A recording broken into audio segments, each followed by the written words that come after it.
श्री शिवाय नमस्तुभ्य। हर हर महादेव। माता बहनों और प्यारे भक्तों, आज के इस पावन अवसर पर प्रेम रतन चैनल के माध्यम से मैं आप सभी भक्तों का हृदय से स्वागत करता हूं।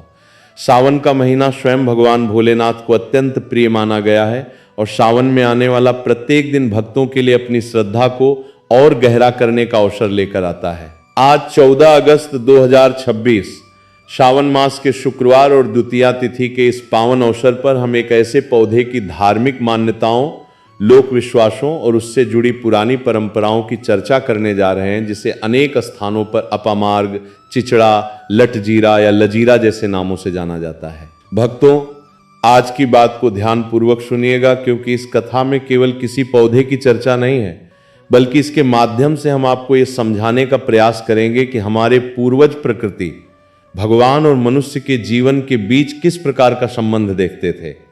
कहा जाता है कि हमारे आसपास उगने वाली हर वस्तु व्यर्थ नहीं होती।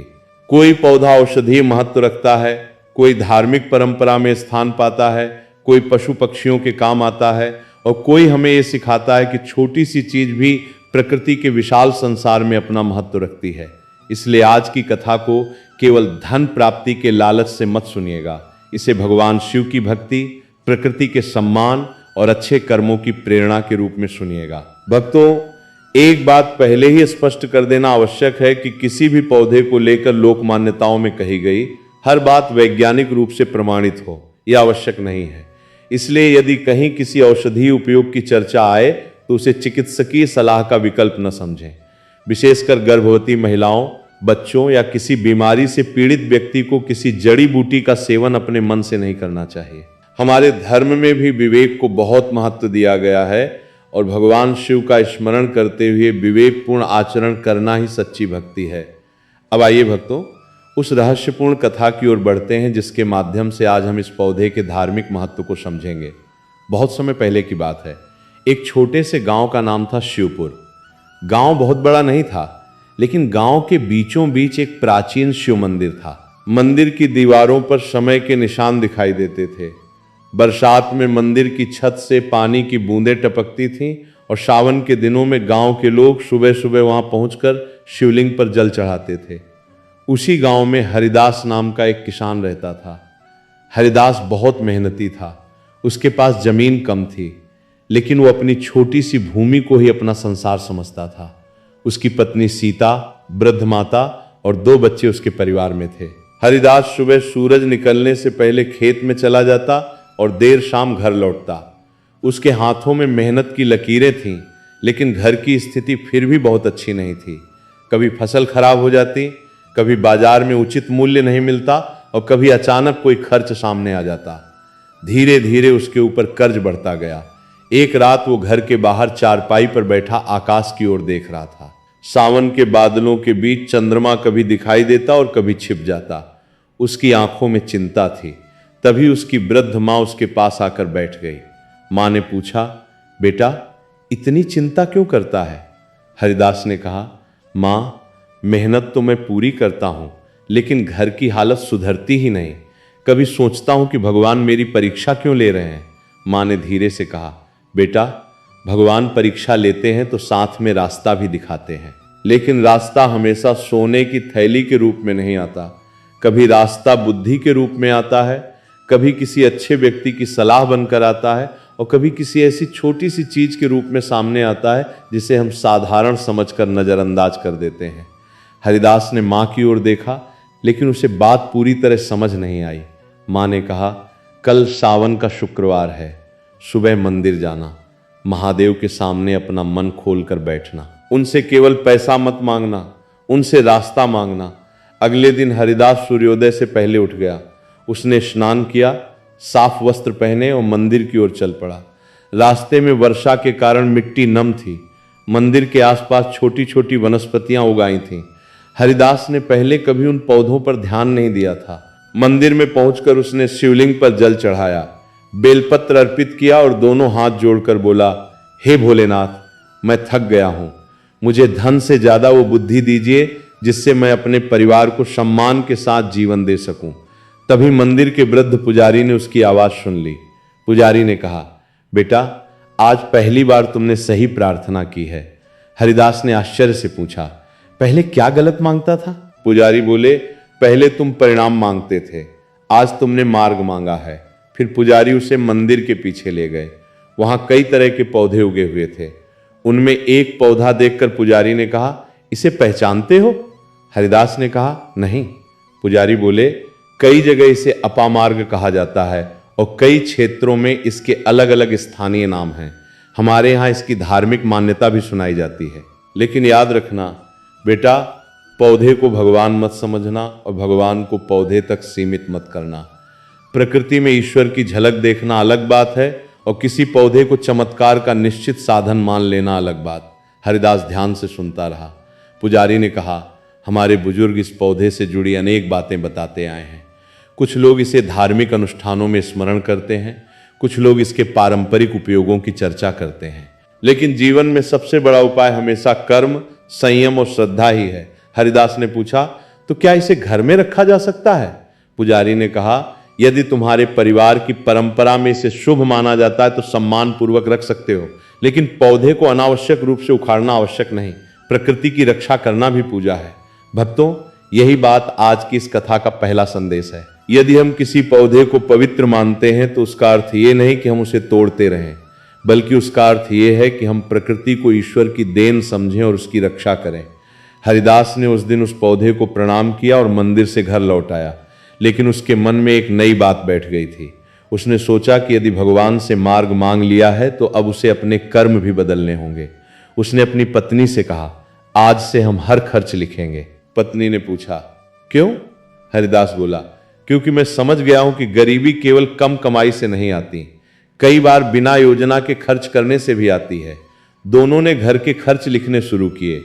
कुछ दिन बाद उन्हें पता चला कि कई ऐसी चीजों पर पैसा खर्च हो रहा था जिनकी आवश्यकता ही नहीं थी।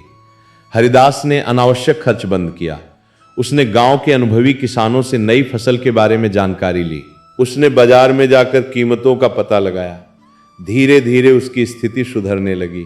लेकिन तभी एक दिन गांव में एक अजनबी साधु आया। वो मंदिर के पास बैठा था। हरिदास ने उसे प्रणाम किया। साधु ने पूछा, क्या तुम परेशान हो? हरिदास ने कहा, अब पहले से कम हूं। साधु मुस्कुराए और बोले, तो फिर आज तुम्हें धन का सबसे बड़ा रहस्य बताता हूं। हरिदास उत्सुक होकर बैठ गया। साधु बोले, धन आने के 3 रास्ते होते हैं, मेहनत, बुद्धि और अवसर। और धन टिकने के 3 रास्ते होते हैं, संयम, बचत और सदुपयोग। जो व्यक्ति केवल चमत्कार खोजता है लेकिन इन 6 बातों को भूल जाता है, उसके हाथ में धन आए भी तो टिकता नहीं। हरिदास ने पूछा, फिर पूजा का क्या महत्व है? साधु बोले, पूजा मन को स्थिर करती है। स्थिर मन सही निर्णय ले सकता है। इसलिए पूजा को कर्म का स्थान मत बनाओ, कर्म को पूजा का हिस्सा बनाओ। ये बात हरिदास के हृदय में उतर गई। उसी दिन से उसने हर शुक्रवार भगवान शिव और माता लक्ष्मी का स्मरण करना शुरू किया। वो दीपक जलाता और प्रार्थना करता, हे महादेव, मेरी कमाई धर्मपूर्ण हो। हे माता लक्ष्मी, मेरे घर में अन्न रहे लेकिन मेरे भीतर लालच ना आए। भक्तों, धार्मिक परंपरा में धन को केवल संग्रह नहीं माना गया। धन का उपयोग परिवार, सेवा, शिक्षा, जरूरतमंद की सहायता और समाज के हित में हो तो वो धन सार्थक माना जाता है। अब यहां से हमारी कथा में एक नया मोड़ आता है। गांव का एक व्यापारी था जिसका नाम रघुनाथ था। वो बहुत धनवान था, लेकिन उसे हमेशा डर रहता था कि कहीं उसका धन कम न हो जाए। वो हर समय दूसरों की कमाई पर नजर रखता। जब उसे पता चला कि हरिदास की स्थिति सुधर रही है तो उसे ईर्ष्या होने लगी। उसने हरिदास से पूछा, तुम्हें ऐसा कौन सा उपाय मिल गया है? हरिदास ने मुस्कुरा कर कहा, महादेव की कृपा और अपनी मेहनत। रघुनाथ हंसकर बोला, ये बात मुझे मत बताओ, जरूर कोई गुप्त उपाय है। हरिदास ने कहा, गुप्त उपाय है, लेकिन वो कोई ताबीज नहीं। वो है खर्च से पहले सोचना, कमाई का कुछ हिस्सा बचाना और मेहनत करना। रघुनाथ ने मजाक उड़ाया। लेकिन कुछ समय बाद जब उसने देखा कि हरिदास लगातार आगे बढ़ रहा है तो उसे आश्चर्य हुआ। एक दिन रघुनाथ मंदिर के पीछे गया और उसने वही पौधा देखा जिसे हरिदास सम्मान देता था।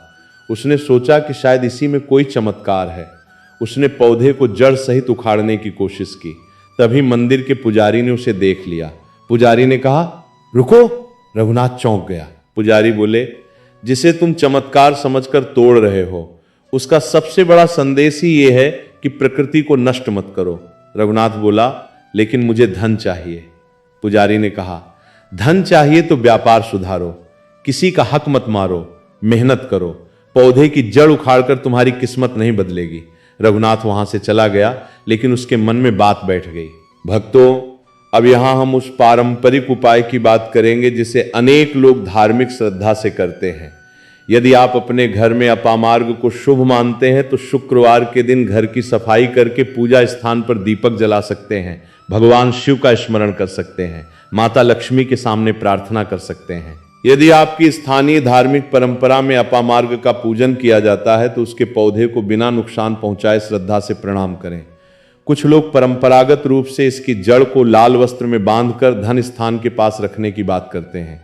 इसे निश्चित धन प्राप्ति का वैज्ञानिक प्रमाणित उपाय न समझें, बल्कि धार्मिक प्रतीक और श्रद्धा की परंपरा के रूप में लें। सबसे जरूरी बात यह है कि किसी पौधे की पहचान सुनिश्चित किए बिना उसकी जड़ या बीज का सेवन न करें।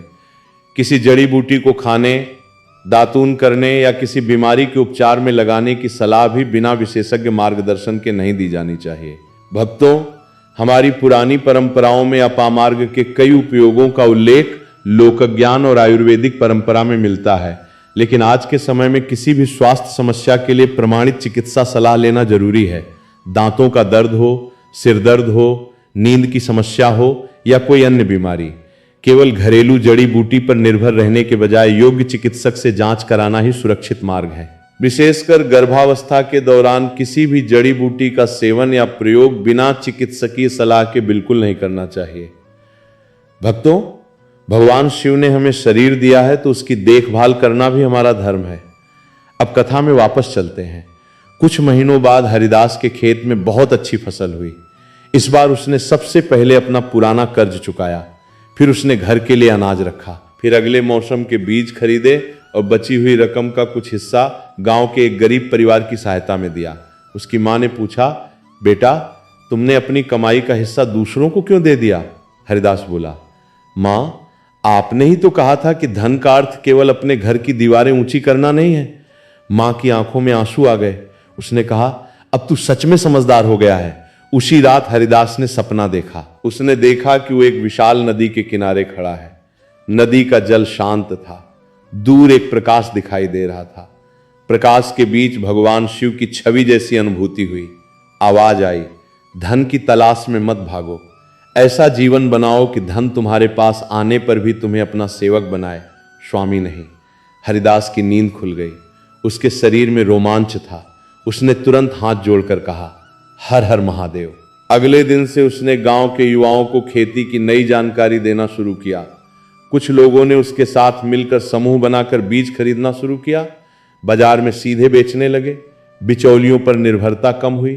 कई परिवारों की आमदनी बढ़ने लगी। अब गांव के लोग कहने लगे कि हरिदास के घर में कोई चमत्कार हुआ है। लेकिन हरिदास कहता, चमत्कार पौधे में नहीं, सोच में हुआ है।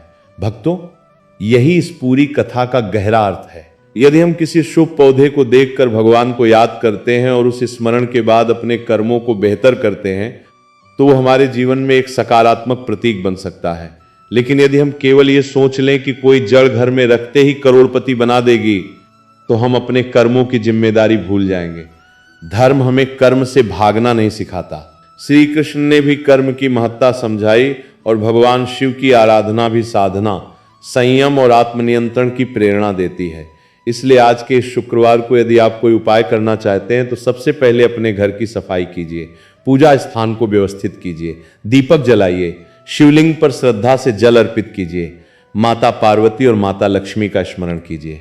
फिर अपने हाथ जोड़कर कहिए, हे महादेव, मेरे घर में धर्म पूर्वक कमाया हुआ धन आए, मेरे परिवार में प्रेम बना रहे, मेरे घर में अन्न की कमी न हो, मेरी बुद्धि सही निर्णय लेने में सक्षम हो, मेरे भीतर लोभ, अहंकार और गलत मार्ग से धन पाने की इच्छा समाप्त हो, मैं अपनी कमाई का कुछ हिस्सा जरूरतमंदों की सहायता में लगा सकूं, मेरे कर्मों में शुद्धता हो और मेरे मन में आपकी भक्ति बनी रहे। इसके बाद यदि आपकी परंपरा में अपामार्ग का पूजन होता है तो उसके प्रति श्रद्धा व्यक्त कर सकते हैं, लेकिन उसे नष्ट न करें। किसी जीवित पौधे की जड़ केवल धार्मिक उपाय के नाम पर उखाड़ना आवश्यक नहीं है। भक्तों, अब उस बात पर आते हैं जिसे लेकर सबसे अधिक भ्रम फैलता है। क्या किसी पौधे की जड़ रखने से निश्चित रूप से धन आने लगता है? इसका उत्तर है कि ऐसी गारंटी देना उचित नहीं है। धार्मिक आस्था अपनी जगह है, लेकिन आर्थिक समृद्धि अनेक वास्तविक कारणों पर निर्भर करती है। मेहनत, कौशल, रोजगार, व्यापार, बचत, सही निर्णय और परिस्थितियां। इसलिए इस कथा को सुनते हुए भगवान से चमत्कार के साथ साथ विवेक भी मांगिए। अगर आप व्यापार करते हैं तो आज एक संकल्प लें कि अपने व्यापार का हिसाब व्यवस्थित रखेंगे। यदि आप नौकरी करते हैं तो अपने कौशल को बढ़ाएंगे। यदि आप विद्यार्थी हैं तो अपनी पढ़ाई पर ध्यान देंगे। यदि घर संभालते हैं तो बजट बनाएंगे। यही वास्तविक धन साधना है, क्योंकि जो व्यक्ति 1 रुपया बचाने की समझ रखता है वो भविष्य में हजारों रुपए संभाल सकता है, और जो व्यक्ति हजारों कमाकर भी बिना सोच के खर्च करता है उसके पास लाख आने पर भी शांति नहीं आती। अब भक्तों, हमारी कथा में रघुनाथ का जीवन भी बदलने लगा था। उसने देखा कि हरिदास अब केवल अपने लिए नहीं, पूरे गांव के लिए काम कर रहा है। उसे पहली बार महसूस हुआ कि धन अकेले रखने से मनुष्य बड़ा नहीं होता। उसने हरिदास के पास जाके कहा, मुझे माफ कर दो, मैं तुम्हारे बारे में गलत सोचता था। हरिदास ने कहा, भाई इसमें माफी कैसी? रघुनाथ बोला, मुझे धन चाहिए था, लेकिन मैं ये भूल गया कि धन के साथ संतोष भी चाहिए। दोनों मंदिर गए। वहां पुजारी ने उन्हें देखकर कहा, अब तुम दोनों ने असली उपाय समझ लिया। उन्होंने पूछा, कौन सा उपाय? पुजारी बोले, मन का परिवर्तन। दोनों ने शिवलिंग के सामने सिर झुका दिया। उसी समय मंदिर के बाहर वर्षा शुरू हो गई। बूंदें मिट्टी पर गिरने लगीं। मंदिर के पीछे वही साधारण सा पौधा वर्षा में झूम रहा था। हरिदास ने उसे देखा और मन ही मन कहा, प्रकृति भी भगवान की भाषा बोलती है। तभी पुजारी ने कहा, याद रखो बेटा, जिसे लोग साधारण समझते हैं वो भी अपने भीतर कोई न कोई शिक्षा छिपाए रहता है। भक्तों, अब आप समझ गए होंगे कि अपामार्ग से जुड़ी इस कथा का सबसे सुंदर संदेश क्या है। ये पौधा हमारे लिए केवल धन का साधन नहीं, बल्कि एक प्रतीक बन सकता है, पुरानी परंपराओं का, प्रकृति के सम्मान का, शिव भक्ति का और अपने जीवन से नकारात्मकता हटाने के संकल्प का। यदि आप इसे धार्मिक दृष्टि से शुभ मानते हैं तो श्रद्धा रखिए, लेकिन अंधविश्वास से बचिए। किसी व्यक्ति को वश में करने, किसी की इच्छा के विरुद्ध उसके मन को बदलने या किसी पर नियंत्रण पाने वाले उपायों को धर्म का नाम देना उचित नहीं है। सच्ची भक्ति किसी दूसरे की स्वतंत्र इच्छा छीनना नहीं सिखाती। यदि किसी से प्रेम है तो सम्मान से बात कीजिए। यदि विवाह करना चाहते हैं तो परिवार से संवाद कीजिए। यदि कोई आपकी बात नहीं मानता तो धैर्य रखिए। भगवान से प्रार्थना कीजिए कि सही निर्णय लेने की बुद्धि मिले। यही शिव का मार्ग है। और यदि कोई आपका शत्रु है तो उसके विनाश की कामना करने के बजाय भगवान से प्रार्थना करें कि वो शत्रुता समाप्त हो और आपको उससे सुरक्षित रहने की शक्ति मिले, क्योंकि महादेव करुणा और परिवर्तन के देवता हैं। भक्तों, अब आगे की कथा में हम जानेंगे कि हरिदास के जीवन में ऐसी कौन सी घटना घटने वाली थी जिसने पूरे गांव को हिला दिया। सावन की एक रात थी। आकाश में घने बादल थे। मंदिर में दीपक जल रहा था। हरिदास अपने घर में बैठा अगले दिन की खेती की योजना बना रहा था। तभी गांव के बाहर से किसी के दौड़ने की आवाज आई। कोई जोर जोर से पुकार रहा था, हरिदास, हरिदास। हरिदास बाहर निकला तो देखा कि गांव का एक युवक घबराया हुआ खड़ा है। उसने हांफते हुए कहा, भैया जल्दी चलिए, खेतों की ओर कुछ बहुत अजीब हुआ है। हरिदास ने पूछा, क्या हुआ? युवक ने चारों ओर देखा और धीमी आवाज में कहा, मुझे खुद समझ नहीं आ रहा, लेकिन मंदिर के पीछे जिस पुराने स्थान पर वो पौधा उगा था वहां आज रात कुछ चमकता हुआ दिखाई दे रहा है। हरिदास ने सोचा कि शायद बिजली की चमक होगी, लेकिन युवक बोला, नहीं भैया, ये बिजली नहीं है, मैंने अपनी आंखों से देखा है और वहां कोई अकेला नहीं गया, गांव के 2 और लोगों ने भी देखा है। हरिदास ने तुरंत मंदिर की ओर देखा। दूर बादलों के बीच बिजली चमकी। मंदिर की घंटी हवा के साथ हल्के से हिली। उसके मन में एक अजीब सी बेचैनी पैदा हुई। वो युवक के साथ मंदिर की ओर चल पड़ा। रास्ते में वर्षा की बूंदें तेज हो चुकी थीं। गांव के कुछ लोग भी उनके पीछे चलने लगे। जैसे जैसे वे मंदिर के पीछे पहुंचे, सभी की नजर उस स्थान पर टिक गई जहां अपामार्ग का पौधा उगा था। वहां सचमुच मिट्टी के पास एक हल्की चमक दिखाई दे रही थी। कोई कुछ समझ नहीं पा रहा था। तभी वृद्ध पुजारी भी वहां पहुंच गए। उन्होंने सबको पीछे हटने को कहा। उन्होंने कहा, जो दिखाई दे रहा है उसे तुरंत चमत्कार मत समझो, पहले समझो कि ये क्या है। लेकिन उसी क्षण जमीन के नीचे से ऐसी आवाज आई जैसे मिट्टी के भीतर कुछ खिसका हो। गांव के लोग एक दूसरे का चेहरा देखने लगे। हरिदास ने पुजारी की ओर देखा। पुजारी की आंखों में भी पहली बार चिंता दिखाई दी। उन्होंने धीरे से कहा, कल सूर्योदय के बाद हम इस स्थान को देखेंगे। आज रात कोई यहां हाथ नहीं लगाएगा।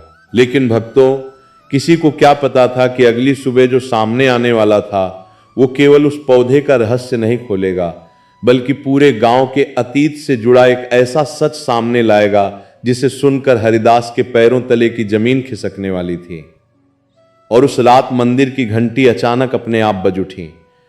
रात के उस सन्नाटे में मंदिर की घंटी अचानक अपने आप बज उठी। घंटी की आवाज पूरे गांव में गूंज गई। कुछ क्षणों के लिए ऐसा लगा जैसे समय ठहर गया हो। हरिदास ने मंदिर की ओर देखा।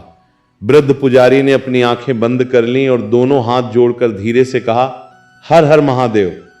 गांव के लोग भी एक स्वर में बोल उठे, हर हर महादेव। उस समय किसी को नहीं पता था कि अगली सुबह क्या होने वाला है, लेकिन सबके मन में एक ही प्रश्न था, मंदिर के पीछे मिट्टी के नीचे आखिर ऐसा क्या था जिसकी वजह से रात के अंधेरे में वो स्थान चमकता हुआ दिखाई दे रहा था। रात अधिक हो चुकी थी। पुजारी ने सभी लोगों से कहा कि वे अपने अपने घर चले जाएं। जो भी होगा सुबह भगवान की इच्छा से सामने आएगा। रात के समय डर और कल्पना दोनों मिलकर छोटी बात को बड़ा बना देते हैं। हरिदास भी घर लौट आया, लेकिन उसकी आंखों से नींद गायब थी। वो चारपाई पर लेटा हुआ बार बार उसी चमक के बारे में सोच रहा था। उसकी मां ने पूछा, क्या हुआ बेटा? हरिदास ने सारी बात बता दी। मां कुछ देर शांत रही और फिर बोली, याद रख, भगवान के नाम पर डर पैदा करना भक्ति नहीं है। जो भी होगा सत्य होगा, सुबह जाकर देख लेना। हरिदास ने मां की बात सुनी और मन ही मन महादेव का नाम लेकर आंखें बंद कर ली। कुछ ही देर में उसे नींद आ गई। सुबह जब मुर्गे की आवाज सुनाई दी तो गांव धीरे धीरे जागने लगा। सावन की सुबह थी। आकाश में बादल छाए हुए थे। रात की बारिश से मिट्टी नम थी और पेड़ों की पत्तियों पर पानी की बूंदें चमक रही थीं। हरिदास सबसे पहले मंदिर पहुंचा। उसके पीछे रघुनाथ और गांव के कई लोग भी आ गए। वृद्ध पुजारी पहले से वहां मौजूद थे। उन्होंने सबको शांत रहने का संकेत किया और मंदिर के पीछे उस स्थान पर पहुंचे। रात में जहां चमक दिखाई दी थी वहां मिट्टी थोड़ी उखड़ी हुई थी। अपामार्ग का पौधा वहीं खड़ा था, लेकिन उसके आसपास की मिट्टी पर कुछ अजीब निशान दिखाई दे रहे थे। रघुनाथ ने उत्सुक होकर पूछा, क्या ये किसी खजाने का संकेत है? पुजारी ने तुरंत कहा, खजाने की बात मत करो, पहले देखो कि वास्तव में यहां क्या है। उन्होंने किसी को भी पौधा उखाड़ने से मना किया। फिर एक अनुभवी किसान को बुलाया गया जो मिट्टी और जमीन की पहचान अच्छी तरह जानता था। उसने मिट्टी को ध्यान से देखा और कहा, यहां नीचे कुछ पुराना दबा हुआ लगता है।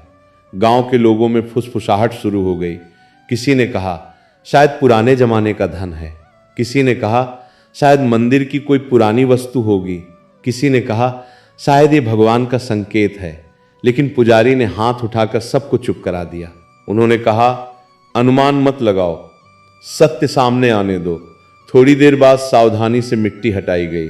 कुछ गहराई पर लोहे की एक पुरानी वस्तु दिखाई दी।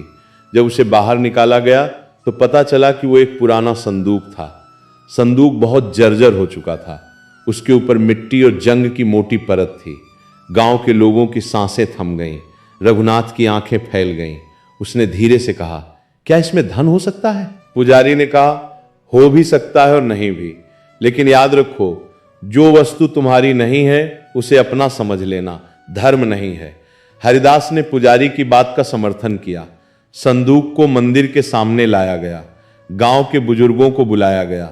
जब संदूक खोला गया तो उसमें सोने चांदी की जगह पुराने कागज, कुछ तांबे के सिक्के और मंदिर की पुरानी वस्तुएं मिली। गांव वालों को थोड़ा आश्चर्य हुआ। एक वृद्ध व्यक्ति ने उनमें से एक कागज उठाया और ध्यान से देखने लगा। उसने कहा, यह तो बहुत पुराना दस्तावेज लगता है। पुजारी ने उसे पढ़ने की कोशिश की। उसमें लिखा था कि कई वर्ष पहले गांव के कुछ लोगों ने मंदिर की भूमि और खेती के लिए एक सामुदायिक व्यवस्था बनाई थी। कुछ जमीन गरीब किसानों के लिए सुरक्षित रखी गई थी, लेकिन समय के साथ उस व्यवस्था की जानकारी लोगों की स्मृति से गायब हो गई। हरिदास ने जब यह सुना तो वो स्तब्ध रह गया। उसने पूछा, क्या इसका मतलब है कि गांव की वो जमीन गरीब परिवारों के लिए थी? पुजारी ने कहा, संभव है, लेकिन हमें पहले पुराने अभिलेखों और संबंधित लोगों से इसकी पुष्टि करनी होगी। भक्तों, उस दिन गांव को जो मिला वो सोना नहीं था, लेकिन उससे भी बड़ा धन था सत्य। वर्षों से जिस जमीन को लेकर लोग आपस में झगड़ते थे, उसके पुराने दस्तावेज ने एक नई दिशा दिखा दी। हरिदास ने कहा, यदि ये जमीन सचमुच गांव के जरूरतमंद लोगों के लिए सुरक्षित थी तो इसे किसी एक व्यक्ति के हाथ में नहीं जाना चाहिए। रघुनाथ भी इस बार चुप था। उसके मन में कुछ बदल रहा था। पहले वो सोचता था कि धन मतलब केवल अपना धन, लेकिन अब उसके सामने एक ऐसा दस्तावेज था जो बता रहा था कि कभी गांव के लोगों ने मिलकर भविष्य की पीढ़ियों के बारे में सोचा था। वृद्ध पुजारी ने कहा, देखो, यही असली चमत्कार है। तुम रात में किसी खजाने की प्रतीक्षा कर रहे थे, लेकिन भगवान ने तुम्हें तुम्हारे पूर्वजों की बुद्धि का खजाना दिखाया। हरिदास की आंखें नम हो गईं। उसने शिवलिंग की ओर देखा और कहा, हे महादेव, हम बाहर धन खोजते रहें और हमारे पूर्वजों की सीख मिट्टी के नीचे दबी रही। उस दिन गांव में एक निर्णय लिया गया, पुराने दस्तावेजों की जांच कराई जाएगी। यदि जमीन वास्तव में सामुदायिक उपयोग के लिए थी तो उसे जरूरतमंद किसानों और गांव के सामूहिक हित में उपयोग किया जाएगा। रघुनाथ ने स्वयं कहा, यदि इसमें मेरा कोई हिस्सा भी बनता हो तो मैं पहले सत्य जानना चाहता हूं। ये वही रघुनाथ था जो कुछ समय पहले हरिदास की प्रगति से ईर्ष्या करता था। हरिदास ने उसकी ओर देखकर कहा, भाई, धन आदमी को बड़ा नहीं बनाता, आदमी अपने व्यवहार से बड़ा बनता है। रघुनाथ की आंखों में पश्चाताप था। उसने कहा, तुम सही कहते हो। भक्तों, इसी बीच सावन का शुक्रवार आगे बढ़ रहा था। मंदिर में भक्तों की भीड़ आने लगी। किसी ने अपामार्ग के पौधे के पास फूल रख दिया, किसी ने दीपक जलाया। पुजारी ने सभी से कहा, पौधे को मत तोड़ो, केवल प्रणाम करो। यदि प्रकृति को भगवान की देन मानते हो तो उसकी रक्षा भी करो। भक्तों ने हाथ जोड़ लिए। उस दिन मंदिर में विशेष प्रार्थना हुई। पुजारी ने कहा, आज जो भी भक्त धन की इच्छा लेकर आया है, वो पहले ये संकल्प करे कि धन आने पर वो अपने माता पिता का सम्मान करेगा, परिवार का पालन करेगा, जरूरतमंद की सहायता करेगा और गलत मार्ग से धन प्राप्त करने का प्रयास नहीं करेगा। सबने एक स्वर में कहा, हम संकल्प करते हैं। फिर पुजारी ने कहा, जो रोजगार चाहता है वो केवल ताबीज की प्रतीक्षा न करे, अपने कौशल को बढ़ाए। जो व्यापार करता है वो ईमानदारी से व्यापार करे। जो विद्यार्थी है वो पढ़ाई को पूजा समझे। जो किसान है वो भूमि का सम्मान करे। यही भगवान शिव की सच्ची आराधना है। हरिदास ये सुनकर मुस्कुराया, क्योंकि यही बात उसे उस दिन मंदिर के पीछे समझाई गई थी। तभी गांव का एक युवक आगे आया। उसका नाम मोहन था। वो कई महीनों से नौकरी की तलाश कर रहा था। उसने पुजारी से कहा, महाराज, मैं बहुत जगह प्रयास कर चुका हूं, सफलता नहीं मिल रही। पुजारी ने कहा, हार मत मानो, आज से एक नया नियम बनाओ। रोज भगवान का नाम लेकर अपने प्रयासों की संख्या तय करो। रोज एक नया कौशल सीखो। रोज एक आवेदन करो। रोज किसी जानकार से बात करो और अपने मन में ये विश्वास रखो कि असफलता अंत नहीं है। मोहन ने सिर झुका दिया। उसने कहा, मैं आज से ऐसा ही करूंगा। कुछ सप्ताह बीते। मोहन ने अपनी पुरानी आदतें बदली। उसने अपने क्षेत्र का प्रशिक्षण लिया, अपने कागजात व्यवस्थित किए और कई जगह आवेदन किया। एक दिन उसे एक संस्था से बुलावा आया। वहां उसने परीक्षा दी। कुछ दिनों बाद उसे नौकरी मिल गई। वो सबसे पहले मंदिर पहुंचा। उसने शिवलिंग पर जल चढ़ाया और कहा, मेरी नौकरी किसी जड़ के कारण नहीं मिली, मुझे प्रयास करते रहने की शक्ति मिली। यही मेरे लिए महादेव की कृपा है। पुजारी ने मुस्कुराकर कहा, अब तुमने भी असली उपाय समझ लिया। भक्तों, ये बात छोटी लग सकती है, लेकिन जीवन बदलने की शक्ति इसी में छिपी है। भगवान से प्रार्थना करो और फिर अपने हिस्से का कर्म जरूर करो। केवल इच्छा करने से खेत में फसल नहीं उगती। बीज डालना पड़ता है, मिट्टी तैयार करनी पड़ती है, पानी देना पड़ता है और समय आने तक धैर्य रखना पड़ता है। यही जीवन का नियम है। इसी प्रकार धन भी धीरे धीरे बनता है। आज जो व्यक्ति एक छोटा कदम उठाता है, वही भविष्य में बड़ी दूरी तय करता है। अब बात आती है अपामार्ग से जुड़ी धार्मिक मान्यताओं की। अनेक भारतीय परंपराओं में इस पौधे का नाम विभिन्न धार्मिक संदर्भों में मिलता है।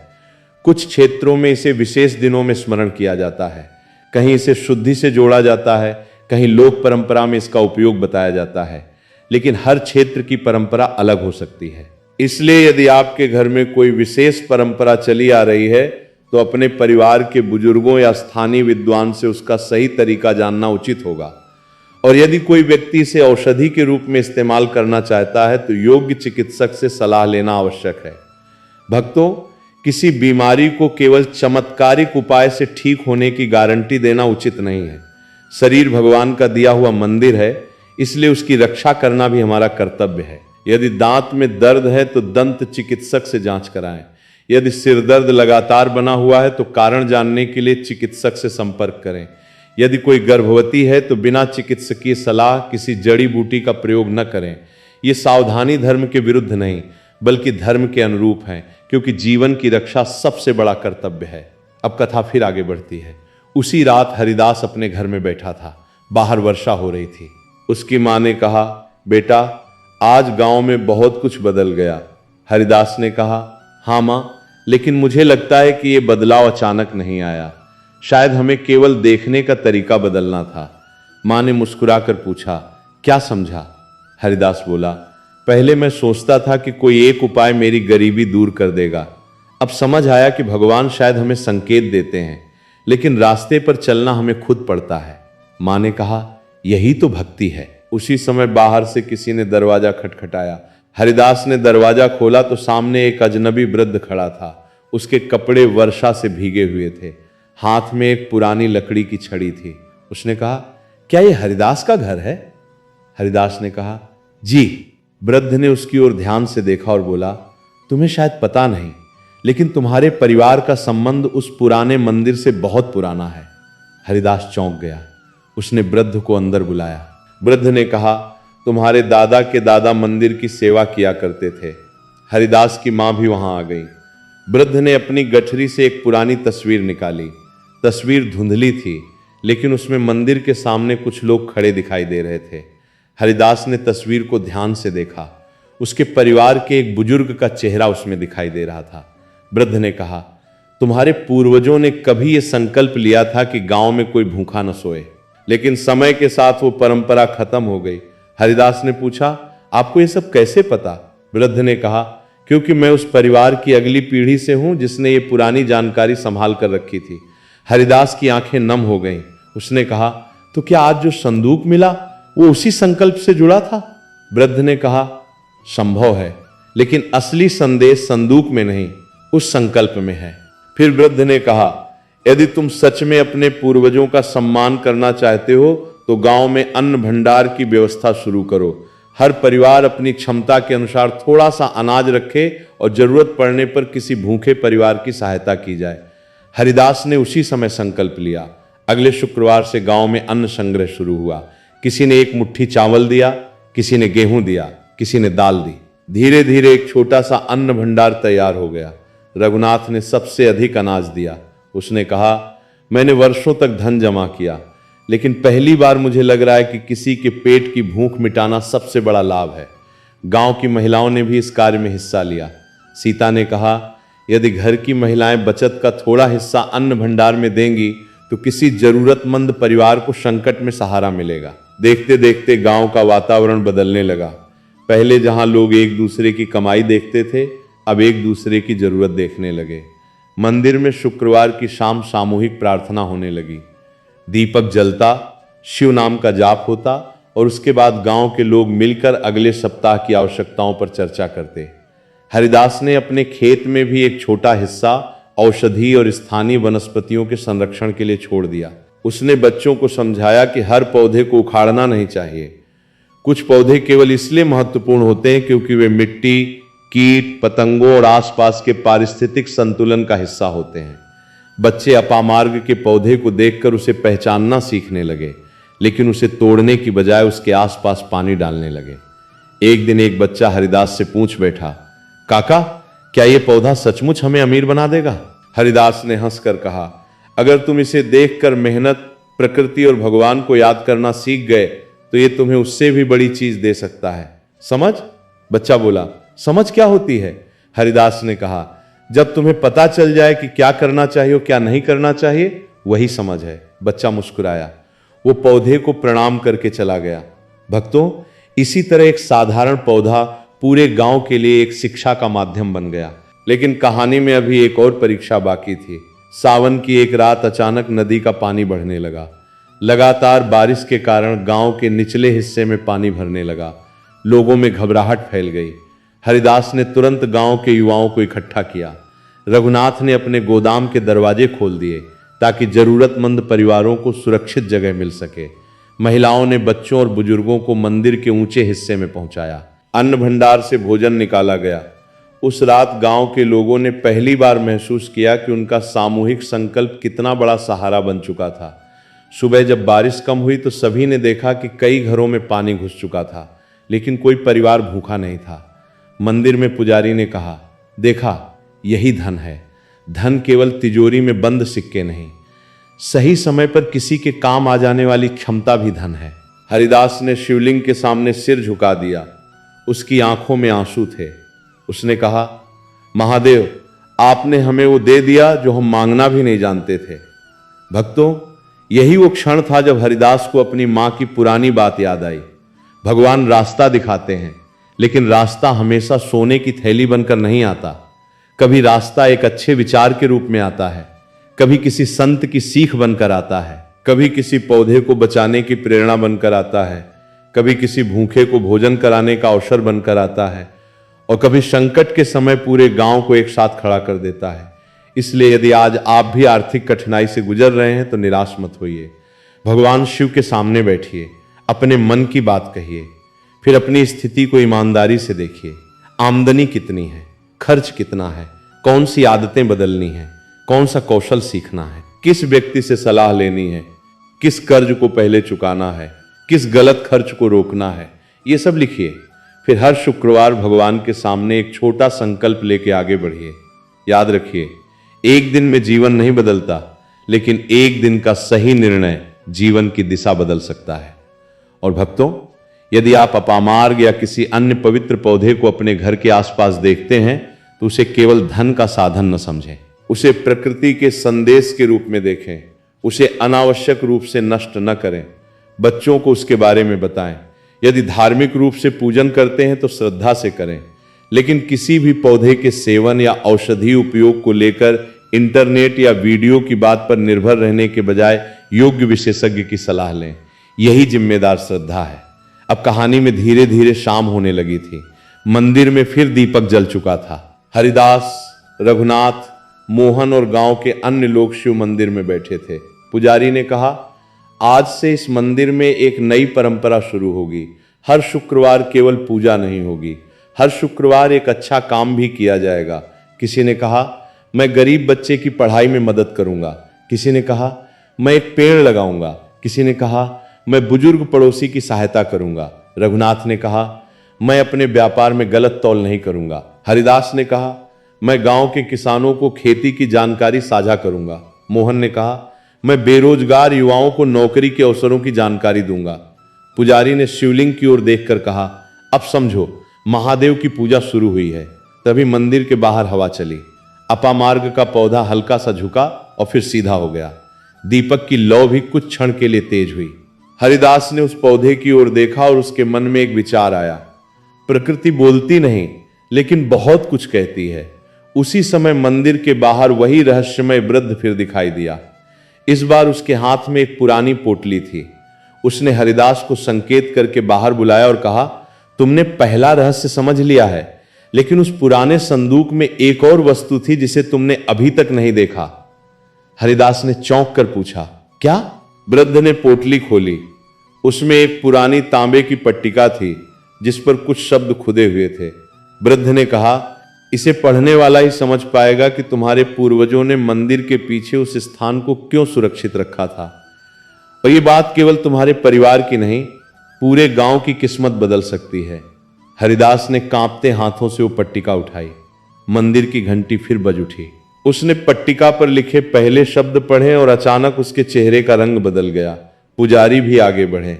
उन्होंने पट्टिका को ध्यान से देखा और धीमी आवाज में कहा, यह तो वही संकेत है जिसके बारे में हमारे पुराने ग्रंथ में लिखा था। गांव के सभी लोग एक दूसरे की ओर देखने लगे। बाहर सावन की बारिश फिर शुरू हो चुकी थी। और किसी को पता नहीं था कि उस तांबे की पट्टिका में ऐसा कौन सा रहस्य छिपा था जो आने वाले दिनों में न केवल हरिदास के परिवार बल्कि पूरे शिवपुर गांव के जीवन को एक नई दिशा देने वाला था।